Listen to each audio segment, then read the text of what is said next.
Hello and welcome to Slate Money, your guide to the business and finance news of the week. I'm Felix Salmon of Axios. I'm here with Emily Peck of Axios. Hello, hello. I'm here with Elizabeth Spiers of the New York Times. Hello. And we have a jam-packed show this week. It was such a big news week, what with First Republic failing and the Fed hiking rates possibly for the last time and all the rest of it, that we couldn't do what I actually wanted to do, which was devote this entire show to my new book. It's called The Phoenix Economy. Come, please join me in your local independent bookstore and buy it. We will do that next week. We will talk about my book next week because I'm very excited about it. But we just don't have room in this week's show because there's so much going on. Aside from First Republic, which failed in the wake of Silicon Valley Bank and various other bank failures like Silvergate and Signature and Credit Suisse, we are going to talk about the Fed and whether that was their last rate hike. And we're going to talk about Temu, which is this crazy Chinese shopping app which is taking America by storm. We have a Slate Plus segment, which you really should listen to because it's awesome, all about fake handbags in China. And yeah, it's all coming up on Slate Money. This episode is brought to you by Schwab. Do you ever think about your money? I'm sure you do. You probably think about it all the time. But guess what? Your money's been thinking about you too. And it wants you to know that a financial plan can lead to 2.7 times higher net worth on average. That's why Schwab makes starting one easier than ever with one-on-one guidance from a financial consultant and a complimentary online retirement plan that you can start in as little as 15 minutes. Plus, track your progress with free digital planning tools. So, what are you waiting for? Visit schwab.com/plan today to learn more. This episode of Slate Money is brought to you by Progressive Insurance, which I have a question for you.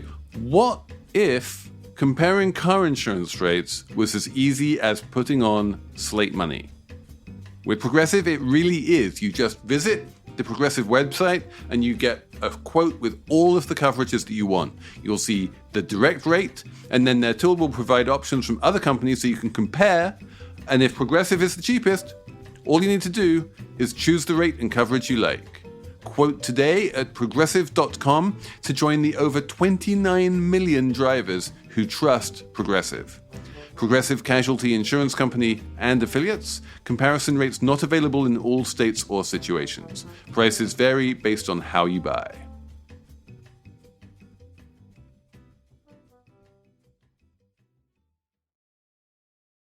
Okay, so we have a bank failure.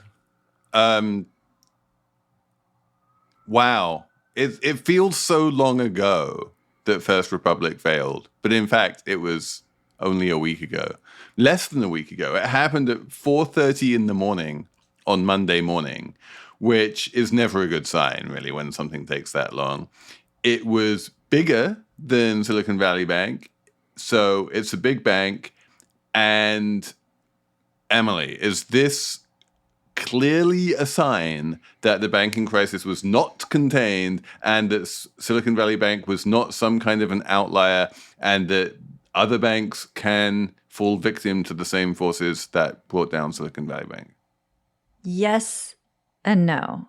The fact alone that another bank failed, in this case, it was a cleaner failure because the sale to JP Morgan was able to go through and it was pretty seamless.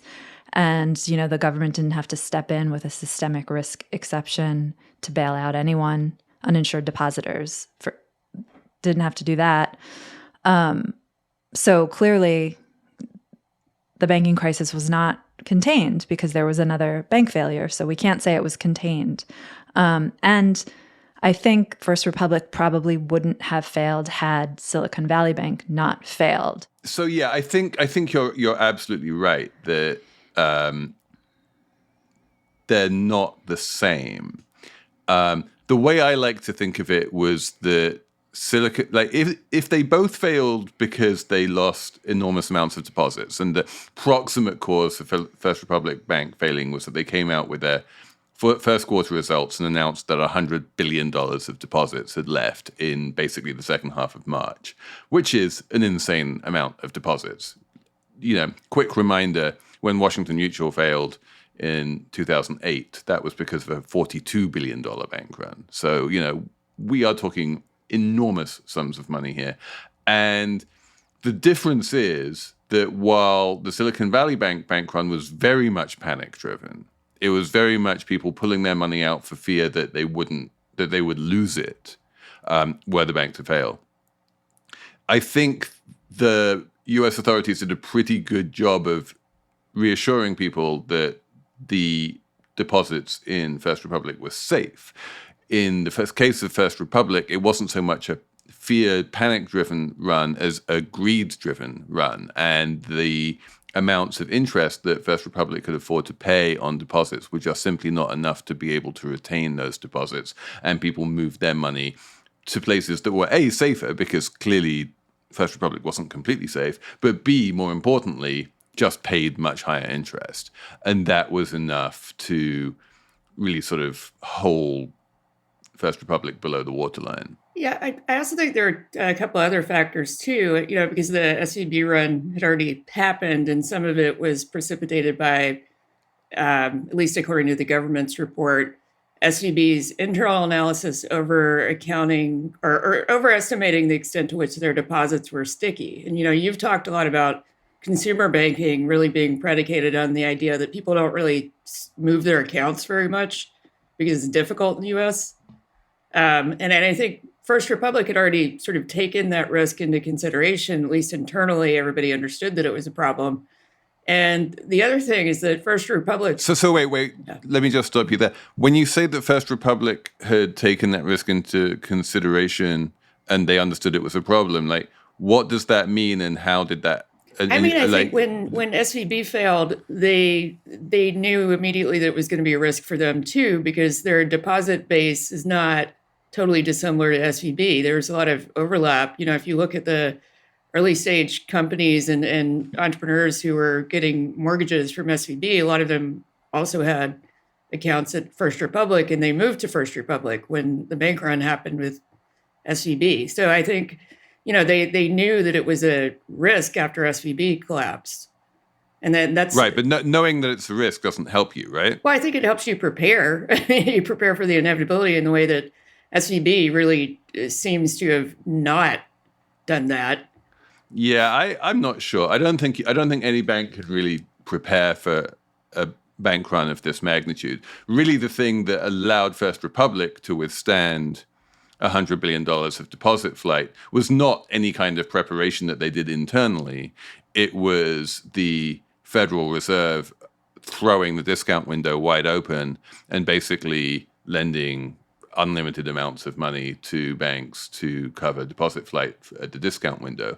And as we saw, First Republic took full advantage of that and had massive debts to the Fed and to the Federal Home Loan Banks when it failed, all of which were repaid.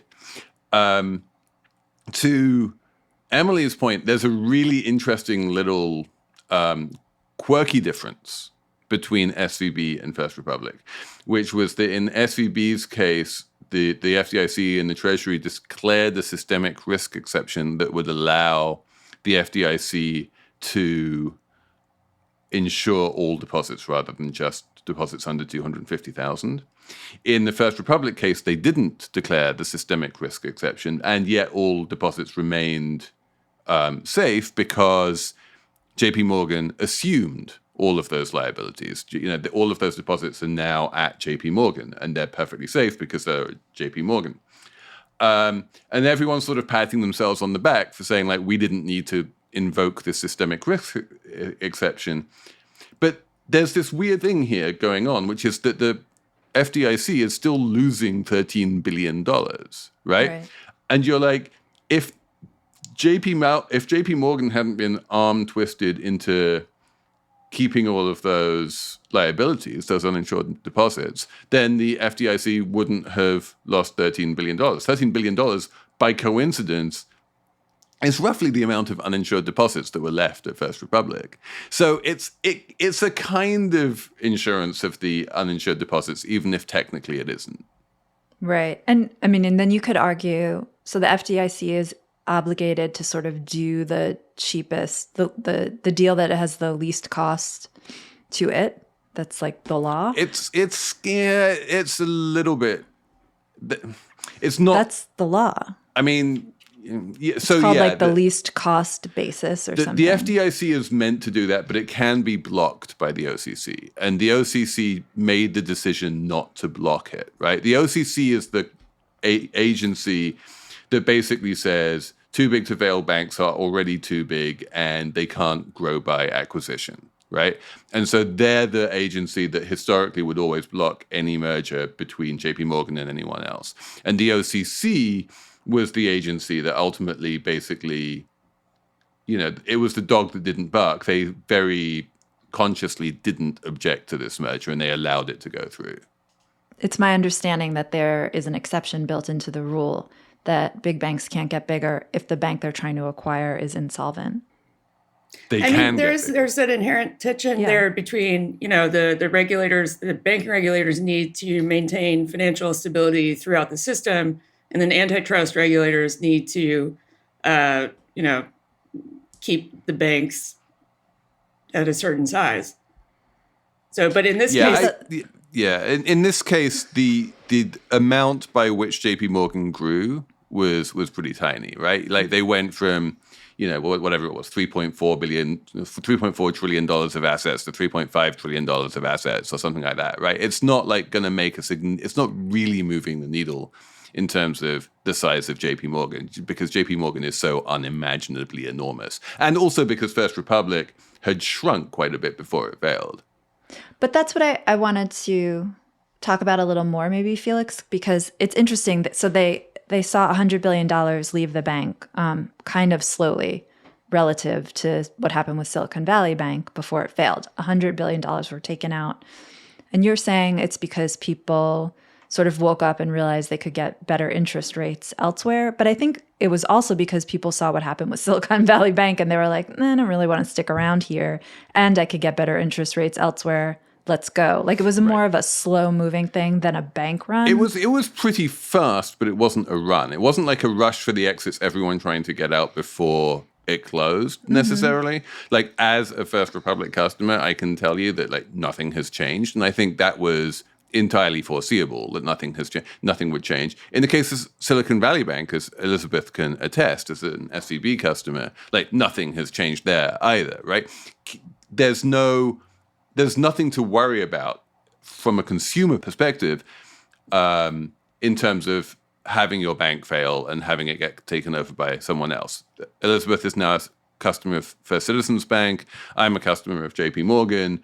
But, our routing numbers are the same. Our account numbers are the same. In the case of First Republic, my assigned personal banker guy who I can call or email and ask questions about my account is the same guy. He's still there. He's now an employee of JP Morgan. So there were the customers of First Republic who moved their money out. I think some of them didn't necessarily understand that. I do think there's a lack of sophistication among Americans who don't entirely understand how bank failures work and how bank failures resolve. And they do worry, like, if my bank fails, then I'm going to have to change my bank and it's going to be terrible and I should move my bank out. I should move my money before that happens. In reality, it's fine. The FDIC and the banking system are totally set up to be able to make this incredibly seamless from a customer point of view. Now, there is a group for whom it does make sense if you see your bank failing to move your money, and it's a very small group, and that's those with deposits over $250,000. There's not that many actual people like that. It's mostly, I think, companies, and it's very few. 99% of accounts, more than 99% of accounts at banks in the U.S. are insured. Although FIB was an exception there. Like FIB had a lot of uninsured deposits. But if you have uninsured deposits, you do then have a reason to be like, you know what, I'm moving out of here. Because it's not 100% clear that you're going to get paid out in full. Though that has happened in all these in these 3 bank failures so far, it hasn't always happened historically. So then it makes sense. So you basically have 2 choices, right? If what you want is 100% certainty that your money is insured, and you're not willing to just trust Joe Biden and Janet Yellen and Jay Powell on like saying that your money is safe, but you want it like absolutely cast iron guarantee, then you do this thing called brokered deposits, right? You can go along to First Republic or any other bank in the country and say, like, I want brokered deposits. I want the money in my bank account to be basically divvied up among a whole bunch of other insured banks. It costs, sometimes they'll do it for free, sometimes they'll do it for a tiny fee, but it's actually really easy to make sure that sort of single-digit $1 million accounts are insured. That is a product that exists. It is sold basically by the private sector. The banks have worked it out between them, and it works pretty well. So yeah, you have the choice. You can either just say, can you please broker my deposit so I'm fully insured? Or you can do what you said, which is just pull your money out entirely and move it somewhere else. And that feels a bit more panicky, especially if you have, happy vibes with your bank, which, the net promoter scores for First Republic were off the charts. Right. I guess there are 2 other things I wanted to bring up in this conversation. One is like, does this crisis actually matter to real people and to the economy overall? I mean, it definitely matters to the stocks of these banks that have fallen a lot, and to anyone who holds the stocks of the banks. Okay. But more broadly, like we just got a jobs report on Friday that was great. I don't know. Does it matter? It speaks to confidence in the overall banking system, especially when you see the markets react the way that they have to Peck West and Western Alliance. But I don't know that, where are most consumer accounts concentrated in more large banks or regionals?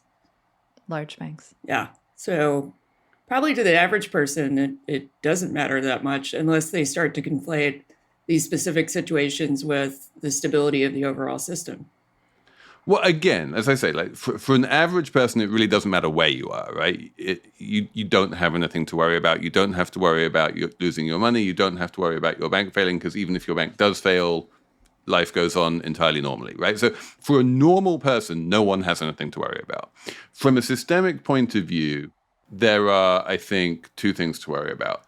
One is just that the forces that brought down SVB and First Republic, which are basically high interest rates, and what they do to banks' net interest margins, are forces that have weakened the profitability of the banking sector as a whole.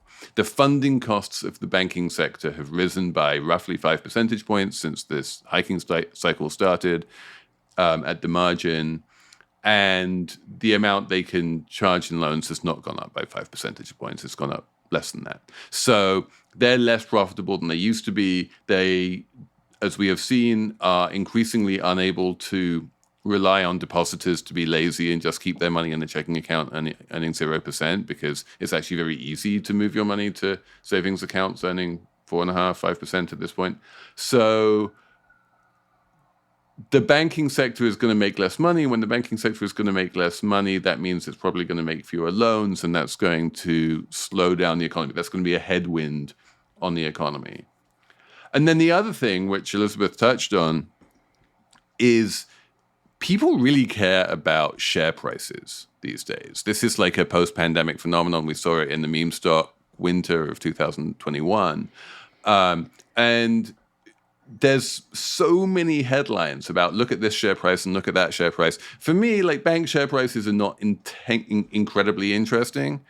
But I have a reasonably strongly held belief. I'm not sure about this, but I believe it to be true that if Silicon Valley Bank and First Republic had been like credit unions or not publicly traded, that they wouldn't have failed. That it was actually the proximate cause in both cases of the bank failure was the share price going down and the share price causing that erosion of trust in the institution. And I do worry that people are over extrapolating from volatile share prices, and that could be a problem.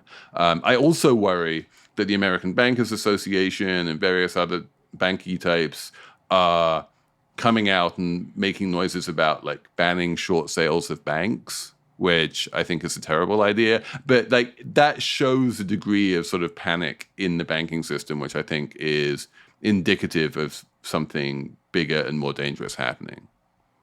Yeah. I've been thinking about the bank stocks kind of a lot because I think it's reasonable that those stock prices have fallen so much because First Republic, its shares are now worth nothing. Like the shares got wiped out, right, when it failed. Yes, depositors came out okay, but investors did not. So if I'm an investor who invests in banks, I'm like, oh, these things aren't worth what I thought they were. Like they're not as safe as I thought they were, et cetera. And so of course they're going to fall a lot. I don't know. First Republic would have failed, though. It wasn't just the stock price. It was the fact that it was a public company and had to come out and fess up and say that $100 billion. All banks need to file call reports every quarter, which will show what happens to their deposits, whether they're public or private, right? But the fact is that normal human beings don't pay attention to call reports. Right. Normal human beings do pay attention to share prices. Yes. Right. Share prices and announcements. When I wrote this op-ed saying that SVB's bank run was partly precipitated by some VCs getting panicky, you would be surprised how many supposedly sophisticated people in my Twitter feed were responding to me and saying, no, it's because the share price dropped. And that reinforces a little bit of what Felix is saying, which is it's not like these people went into the filings and, really examined the balance sheet or anything. It's they were reacting to market reaction. You could blame some of that on the business press, for the past decades. Yeah, it's all your fault, Emily. Well, not on me. Focusing so much on the stock market as the thermometer for everything, Yes. So we've been trained to think of the stock market as the thermometer for the economy and for reality. And so, of course, if you see these stocks going and people have been lower, socialized by politicians to believe that. Whenever you see Donald Trump getting up every day of his administration and pointing to the Dow as if it's the primary economic indicator that matters, when it's not really an indicator at all. And then the other problem is that, number one, you're absolutely right, Emily, that it is treated as an economic indicator and an indicator of health. But the other thing is that there has always been a large segment of the business press that is aimed at stock market traders and speculators and investors, right? Who look at the who consider the stock market to be a place where they can make money, and they want to buy stocks that are going up and sell stocks that are going down and that kind of thing. And that kind of journalism, or of like, here's stocks which are going up, here's stocks which are going down. If you are someone who actively plays in the stock market, you should care about this. I find unbelievably boring and useless, and I would quite happily abolish it all. But the fact is that to a normal person, it's basically impossible to tell the difference between that kind of journalism and journalism about companies, which just happens to report on the share price. Right. And like the big headline all too often is, such and such a company's share price moved. And when you see that big headline, when you see big headlines screaming about, PacWest share price is down 50% or whatever, it is entirely rational for a consumer of news to go, well, this wouldn't be a big headline if it wasn't important. Yeah, and there's a little bit of this is kind of inside baseball, but a little bit of a structural problem in financial journalism where there are a lot of publications that don't prioritize coverage of anything in the market that doesn't relate to market movements, because on the basis that, they're not going to cover, for example, hedge funds very much because the average person can't invest in them. I mean, I've been at finance publications where that was part of the mandate. It was, we'll cover public companies and things that the average retail investor has access to. I will say, if you, lovely Slate Money listener who I like very much, is someone who does invest in the market, the one thing you should know is that if you're buying or selling bank stocks by their nature are just significantly more volatile than most other stocks because they are significantly more levered. Because of the way that fractional reserve banking works, the amount of the ratio of liabilities to equity at a bank is way higher. It's like 10 to 1 compared to maybe 1 to 1 at a normal company. And so you just wind up with a situation where it's incredibly easy for a bank to go to zero and much easier for a bank, common equity to go to zero than it would be for, a widget manufacturer's common equity to go to zero. I mean, should banks not be publicly traded? I mean, the support of, banks are kind of quasi-governmental companies, if you ask me, because the government backstops all deposits and won't let them fail. Yes. But they don't do anything to help the stock price, so maybe they shouldn't be public. Maybe that's weird. Well, I mean, the idea is, and it's, I think, perfectly correct, that you need people to take that first loss tranche, right? If you have a risky institution, then you want people who have high risk appetite owning the riskiest tranche of the capital stack, which is the common stock.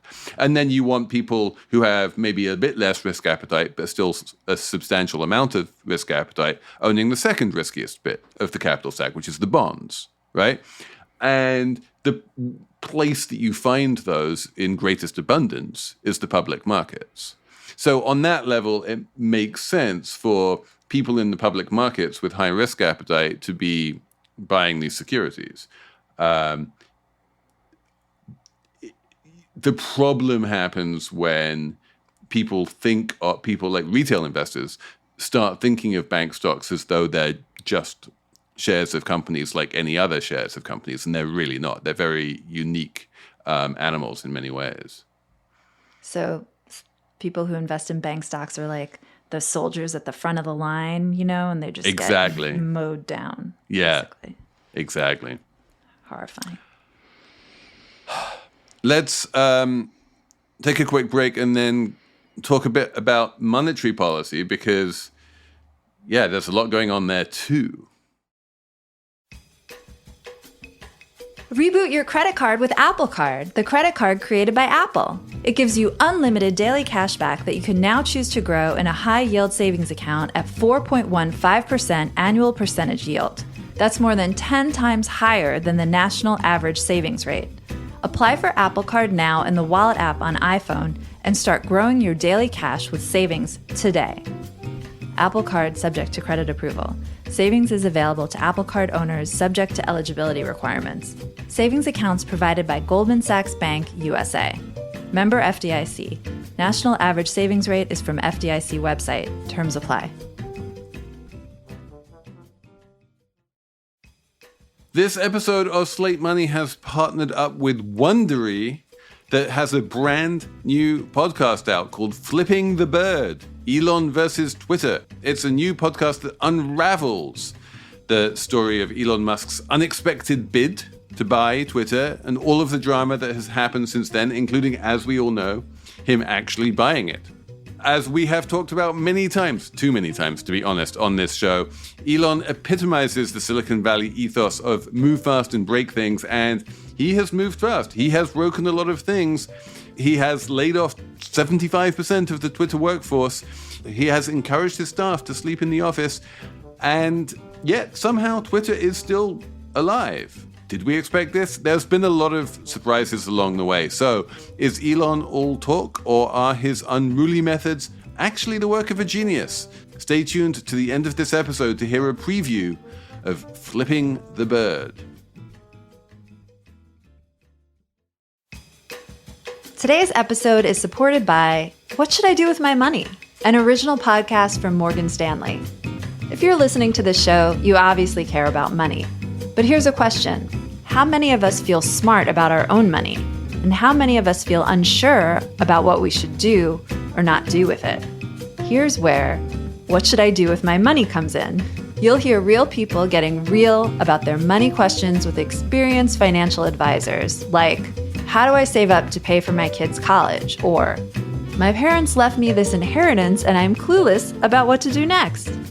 Search for What Should I Do With My Money on your podcast player.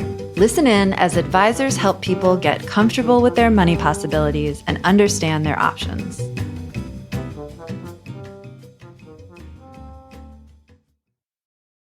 Okay, Emily, we have a couple of very big things going on here in terms of the Federal Reserve.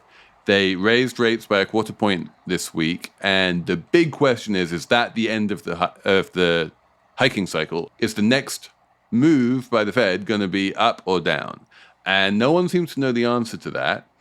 If the banking crisis gets significantly worse, then that could cause a financial crisis, and in order to help stabilize the financial system, maybe the Fed will be forced to cut rates. On the other hand, as you mentioned, we had an incredibly strong jobs report on Friday, and that showed that the broader economy seems to be, at least so far, pretty much unaffected by the banking crisis, and the Fed has really not taken the fuel out of the economy that they were worried about, and that they might need to continue to hike before they're satisfied that inflation is going to come back down to that 2% target.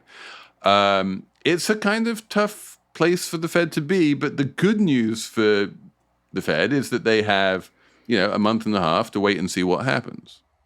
Yep. I mean, it all comes down to firming. I don't know if you guys know about firming, but in the last time the Fed puts out, a statement when it raises rates. And in March, it put out a statement that said something like, we anticipate that some additional policy firming may be appropriate, which in English just means like, we think we'll probably raise rates again. And then when they put out their statement this month, they took the sentence out and they said something like, the extent to which additional firming may be appropriate over time will take into account factors, which means like shruggy. Like it means like we're keeping our eye on the economy and we'll see what happens. And then we may or may not raise rates. And I'm not just making up that it's significant. Like Fed Chair Powell said in his press conference, he was like, you'll notice that sentence is gone. Like it's so bananas, right? Like just say in English what you mean. But anyway, it's fine. He just said firming. So, I mean, I don't think they know what's going to happen next month. But instead of saying we're in their way, we're definitely going to raise rates, they're saying we're going to see what happens. So, like, yeah, we're going to see what happens in the economy. And when the statement came out, the markets were basically pricing in a rate cut this year. Yeah. That pretty much disappeared on Friday morning when the jobs report came out. Now the markets are like, yeah, no. But I mean, you could to the idea of a rate cut. That doesn't mean they expect another rate hike, but it does mean that basically, I think, and I guess my base case assumption, and it's low, I have no particularly strongly held prediction here, but I would expect the most likely outcome is that rates stay where they are for the rest of the year and that they neither hike nor cut for the rest of the year. I mean, it's worth just stepping back and acknowledging, like, they raised rates really high in a really short amount of time, and it created, like, a lot of drama and chaos and crisis. Like, the previous segment we just talked about wouldn't have happened if these dudes hadn't kept raising rates so much in such a short amount of time. Like the stock market fell a lot last year because they raised rates in such a short amount of time. The housing market has come to kind of a standstill because they raised rates in such a short amount of time. Like they have unleashed a lot of chaos into the economy. They're also just in a no-win position, wages also went up in the report. And so really rate hikes are the only tool that they have to meaningfully fight inflation, at least in theory. But they keep hiking rates. You see the sort of the problems with that. And if we get pushed into recession, it'll be the Fed's fault as far as consumers are concerned. Yeah, the Fed has said very, very explicitly that if they need to push the country into recession in order to bring down inflation, then they're happy to do that. Like that is not even the trade-off they're worried about. They're saying like we are going to do everything we can to bring inflation down. And if that means recession, then so be it, although obviously we hope that it doesn't. I will say that in terms of wages, we're running at about 4.4, 4.5% year on year, something like that. And that is fine. That is not inherently inflationary. That's where we were pre-pandemic. That, we saw that kind of wage growth with, below target inflation for many, many years. So I don't think that wages are at this point a major driver of inflation. By the same token, though, it doesn't seem that they're going to be a driver of bringing inflation down to where the Fed wants it to be. I mean, it's been really interesting to see how resilient the labor market has been to the rate hiking cycle. Like, unlike the stock market and the housing market, the things I just said, like the labor market's just kind of chugging along. We've created over 1 million jobs just this year. Yeah. But I mean, if you look at a chart month to month, like the number of jobs added goes down like a little smidgy bit. So it does look like it's slowing down a little bit. But you kind of need to squint. But when they started hiking rates, everyone was like, oh my gosh, they're going to hike rates. Unemployment's going to really jump. And like progressive lawmakers are still out there saying this. Elizabeth Warren's like, you have to stop hiking rates because unemployment, blah, blah, blah. Meanwhile, black unemployment just hit 4.7%, which is an all-time low. The first time it's ever been below 5.5%. Right. And yeah.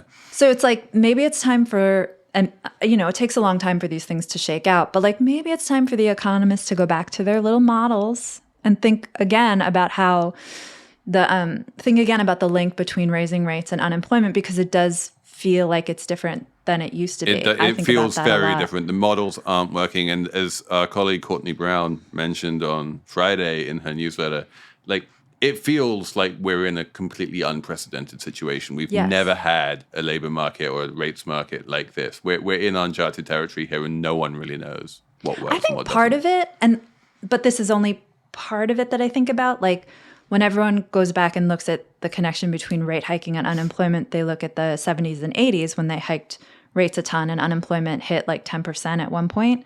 Back then, like, labor could demand really high wages and they really had a legitimate wage price spiral. But now it's just labor isn't as strong as it was at that time. So I feel like that kind of helps keep things in check in a way that wasn't possible before. That's one of my crackpot theories. I like your crackpot theories. Keep them coming. All right.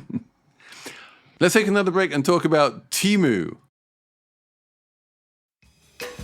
This episode is brought to you by Charles Schwab.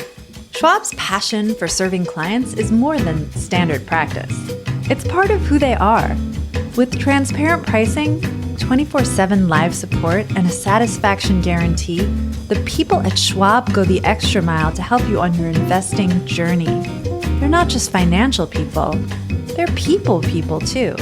Learn more at schwab.com/whyschwab. This podcast is brought to you by Progressive Insurance. Hey listeners, whether you love true crime or comedies, celebrity interviews, news, or even motivational speakers, you call the shots on what's in your podcast queue, right? And guess what? Now you can call the shots on your auto insurance, too. Enter the Name Your Price tool from Progressive. The Name Your Price tool puts you in charge of your auto insurance by working just the way it sounds.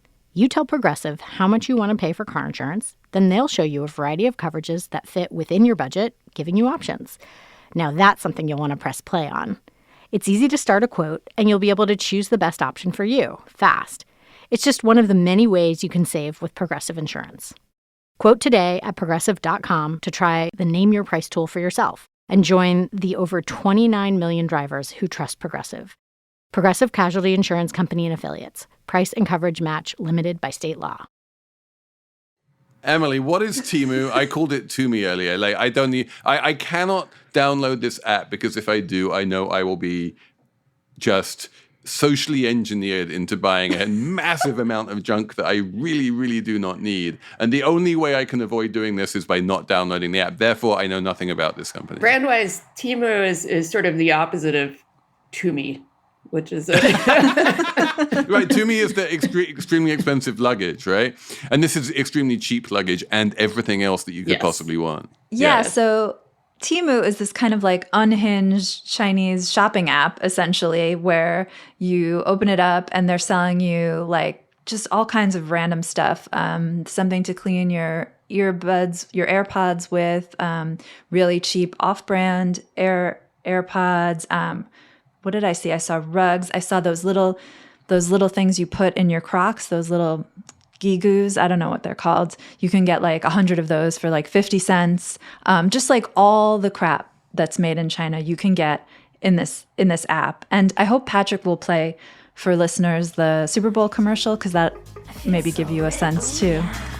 I feel like a billionaire. I'm shopping like a billionaire. I'm shopping like a billionaire. Let's go. Temu. I'm shopping like a billionaire. Shop like a billionaire. Shop I love like a this. billionaire. The idea being that everything is so cheap, you can buy whatever you like without it impacting your checking account to any visible degree, and you can just splurge. And I like that as a kind of aspirational. Like you can impulse buy a million things for the cost of a Starbucks coffee. Yeah, you can, and the shipping is relatively slow. We are it talking takes like about 2 or this. 3 weeks, but exactly. Like at this point, you're buying a stuffed tardigrade for your 7-year-old. I'm like, does the 7-year-old care whether it arrives tomorrow or in 3 weeks? No, he does not. Am I right, Elizabeth? Are you buying that stuffed tardigrade? No, but I have to say, I just downloaded the app this morning, and the first thing I saw was, they have smaller vendors that are usually based in China directly selling things. Was a vendor named John Maynard Keynes selling wraparound sunglasses for $3.67. Amazing. So the reason we're talking about this is because John Herman, who is amazing, wrote this really smart piece about it in New York Magazine. And he made this point, which is basically that we have gone from a world where Amazon would source products from Chinese manufacturers and then sell them to Americans, to a world where Amazon basically allowed the Chinese manufacturers to list stuff directly on Amazon.com as part of the Amazon marketplace. And so you had the manufacturers just directly selling to US consumers, but via a US app, to where we are now, where the Chinese sellers are selling directly to US consumers via a Chinese app, and there's no American intermediation whatsoever. And I think we've seen this with Shine in fashion as well. And I just got back from a little trip to Morocco, and because I'm old, I remember the days when traveling to less wealthy countries meant that things cost less. But given what's happened to sort of globalization and supply chains, like that's really not the case anymore. That the technology that connects Americans via apps like Temu to low-cost manufacturers in China is so sophisticated at this point that goods just cost whatever they cost wherever you are in the world. And that kind of like traveler's arbitrage has completely disappeared. And it's interesting to think about at the same time. I mean, this is globalization. This is, you're going direct to the manufacturers in China, and Chinese apps have figured a way to sell into these markets where they used to have an intermediary. That's globalization, but it's coming at a time when everyone's talking about decoupling China from the economy.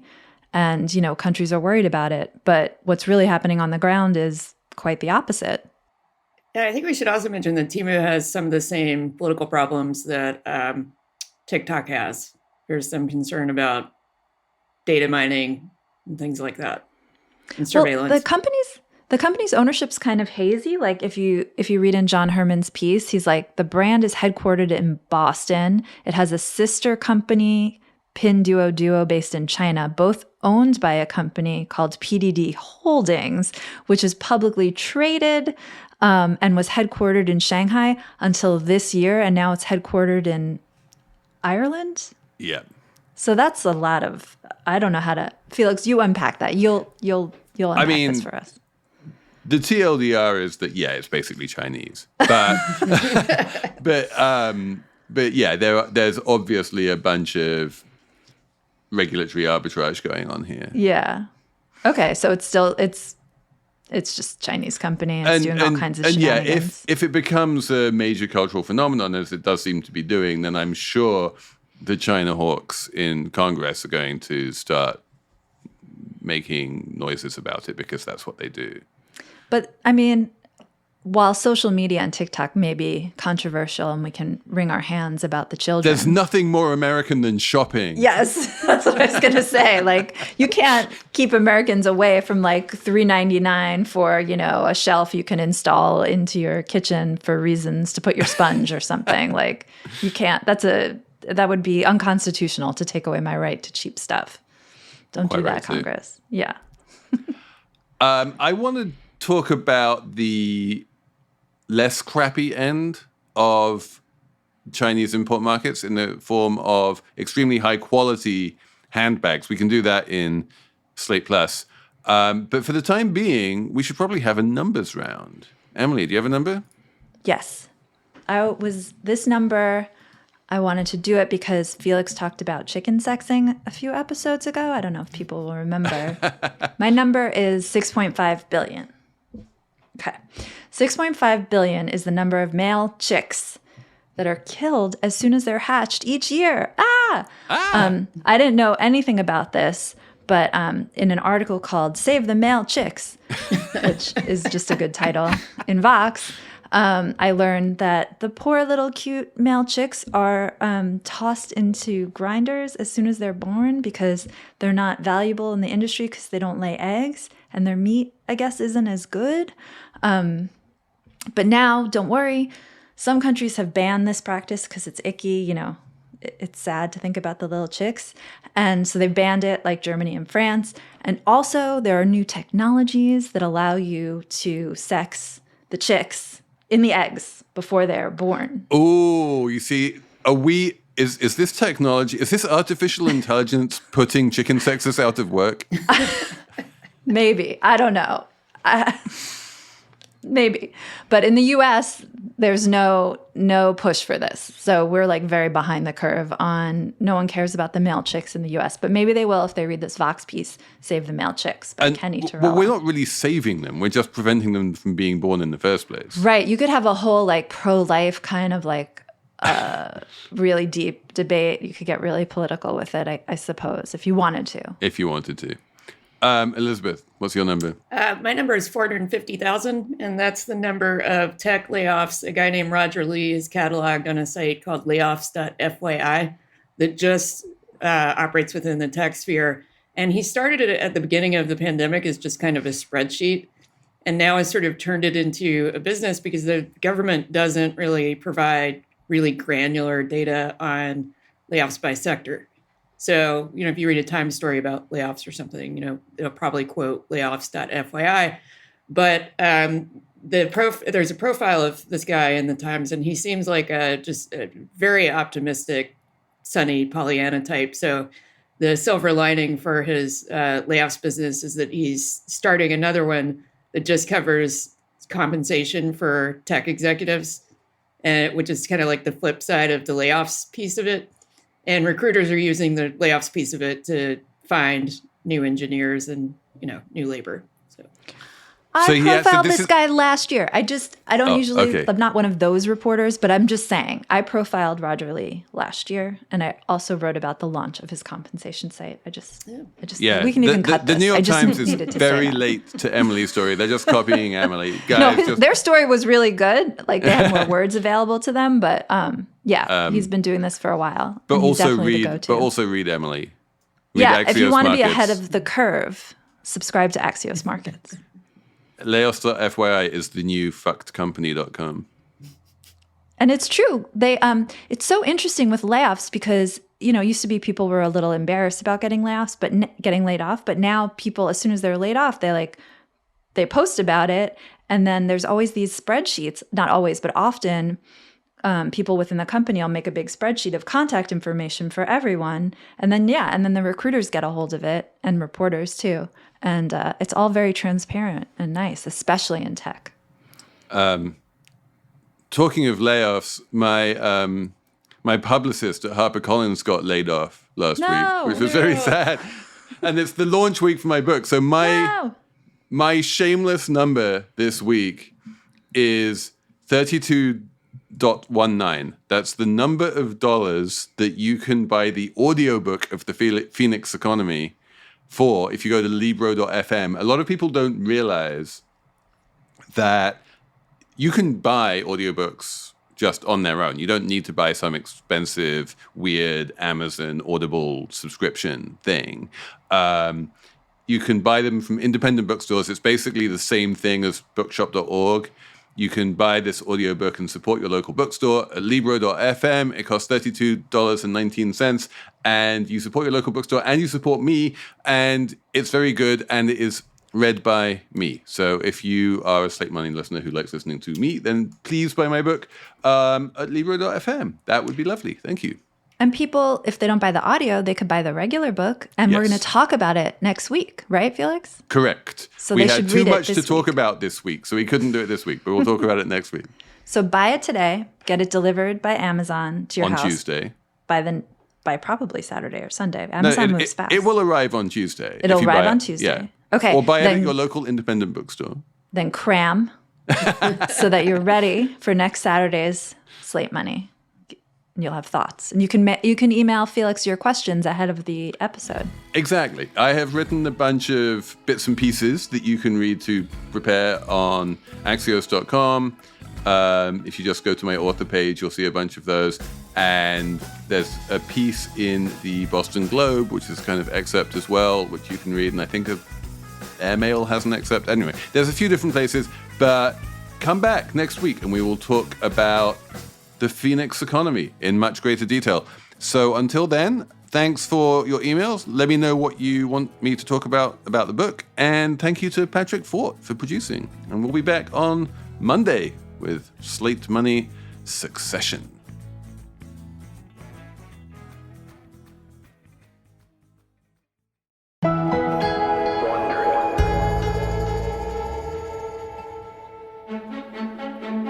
Twitter is under new ownership.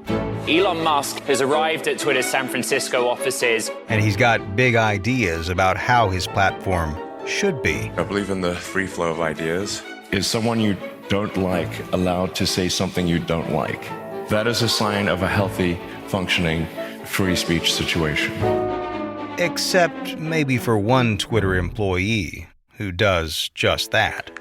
I opened up my phone, opened up Twitter, and one of the first tweets I saw when I opened the app was from his new boss. I'd like to apologize for Twitter being super slow in many countries. App is doing more than 1,000 poorly batched RPCs just to render a home timeline. I was like, this doesn't make sense.